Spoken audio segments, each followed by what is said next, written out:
the weekly feed. I'm Kyle Meredith, MC Taylor of His Golden Messenger. How you doing, sir? I'm doing great. It's been a good year for you. It's been a busy year. I think it's finally been a great year, it seems like. I mean, this is 25 years in the making.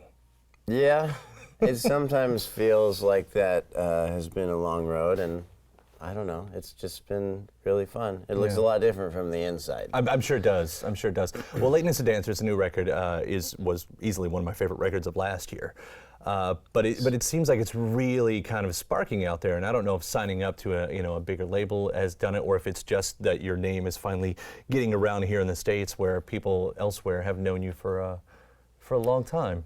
Yeah, I think that part of it has to do with working with a record label like Merge that has the resources to help us sort of spread the word, and we're also traveling around with a really good band, and people are reacting to that. I mean, His Golden Messenger has always been an outlier on the music scene, only because it's not a band that is really like following whatever the current trend might be. Because while the whole folk thing was happening, you guys somehow weren't a part of that, and a lot of bands got unfairly lumped in with, if you had any kind of acoustics in it, they were like, oh, it's a Mumford band, it's a Lumineers band, and you guys weren't. You somehow missed that. You were able to say, nope, we're an island. This is. Well, I mean, had we been given the opportunity to be a part of that.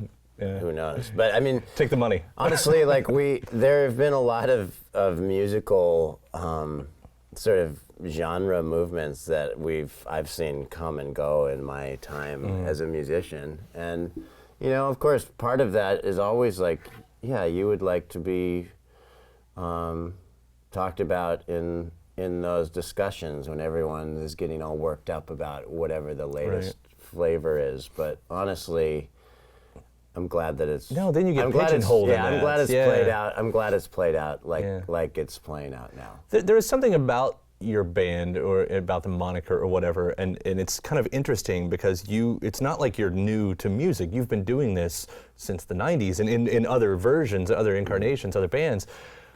But when His Golden Messenger kind of came around, it almost seemed like there was a mythology. There was a myth, like we didn't know that you actually existed or who you were, even though you've kind of been around. Were you aware of all of that?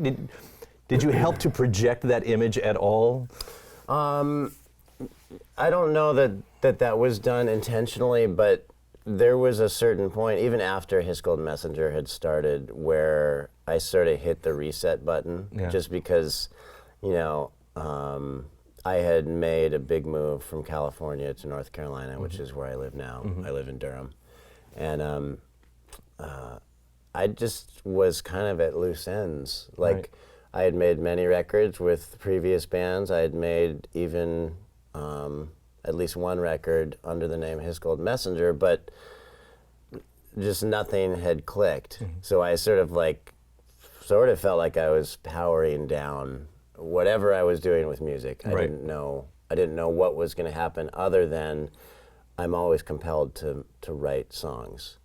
And it was, I think, that recentering that was really important, because that was the time when I sort of, I was living in a place that was relatively remote. My wife and I had just had our first child, and my whole life changed within 6 months. And because you're kind of talking about maybe being done with it all for a bit there, right? Well, I mean, that was not 100% my decision, but I just had no. Well, I was reading the other day, Rob Crow from Pinback. He says he's done.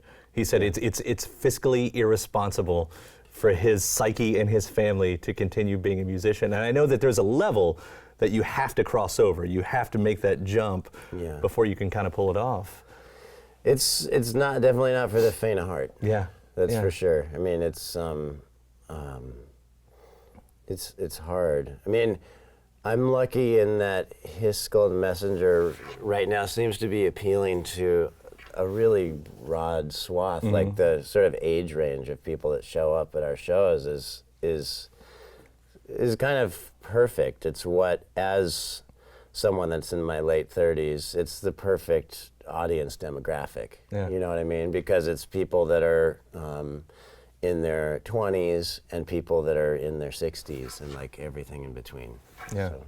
Yeah, and it is kind of getting to this point when you're, let's say, your advanced age, you know, for rock and roll, yeah. you know.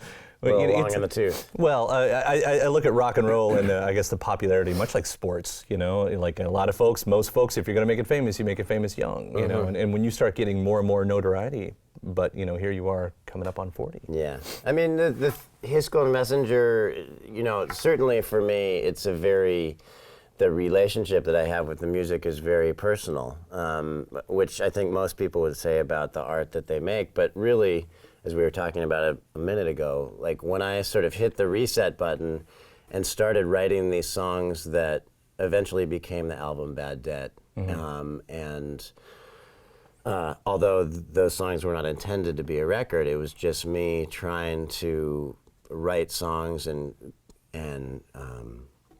remain sort of emotionally connected to music without knowing what more I could possibly do besides just write songs for myself and my family and the friends of mine that were interested in the music that I made. I don't know, like that still feels like a pretty adult endeavor, you know what I mean? I think that's what people find compelling is this guy that really is not, I'm not a 20-year-old kid and I've been traveling around in a van for 20-something years. But it makes your music so honest. Like there is an honesty to your music, an earnesty to your music that I really don't get from a lot of people, especially, you know, when we were just talking about those other bands a minute ago. Like you don't get that from them. You know, those bands always seem like they're trying to write a certain song for a certain reason. But I don't get that from you. And maybe that's, I don't know how your songwriting was when you were 19. If it's like most of us, our art at 19 is nothing to talk about, especially when we, you know, get into our 30s and 40s. But you know, to kind of, you know, to kind of come back around on all of that. That's. I don't know. I mean, I think that this sort of themes that I'm working with are you know, I've never been trying to reinvent any wheels. I've been trying to sort of refine my own design, and you know, thematically, the stuff that I'm talking about is stuff that I think a lot of people think about. I'm not like a genius. I'm just a guy that. You know, especially when I had kids, you know, questions about faith and what our obligations are as adults, and the push and pull between, you know, like being out on the road and away from home to do this work, and being at home and being centered with my family. This like stuff that everyone deals with in one way or another. And I think that that's why people find the music compelling. And, you know, the way that we make records is also pretty impulsive. Like, there are a lot of things on Hisco Messenger records that, you know, on first listen, I might think of as a mistake. But, and so part of the process for me is forcing myself to live with those mistakes, because I'm not trying to make a perfect record. Some of the best part in rock history right there. You know, great and mistakes. I mean, you know, the technology has enabled us, has caused us to think that you can make a perfect piece of art because you can manipulate everything into the exact shape that you want it. But I really don't think that that's the goal. The goal should be like this very enriched process of making, you know, for me, making this music, living with things that are not perfect on it, and knowing that those are the places that I'm going to work on the next record. Well, see, that's where the honesty comes through in the songs. When you're talking about a lot of this deeper meaning, you know, it's searching and things like that.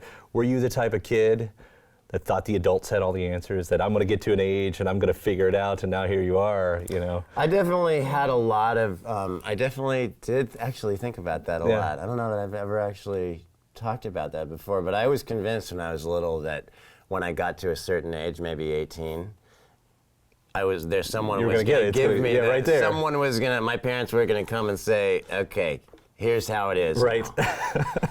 But, and as you keep going, it's you're still finding. As you keep we going, all you are, realize obviously, that there yeah. are less and less answers because honestly, the only thing that I've realized, especially like as I get older and having kids, is that all of us are faking it.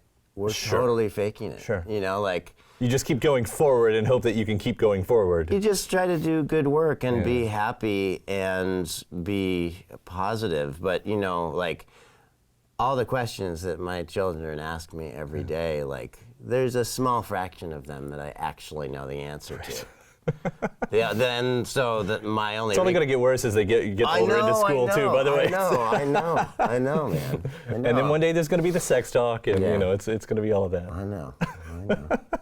Well, it's all really made for this incredible album. Lateness of Dancers is if you can have a perfect song and a perfect album, I think this is about as close as you can get, and I honestly mean that. Thank you so MC much. Taylor, thank you so much for stopping by. Thank you for having me. See you around. Thanks. All right, it's the weekly feed.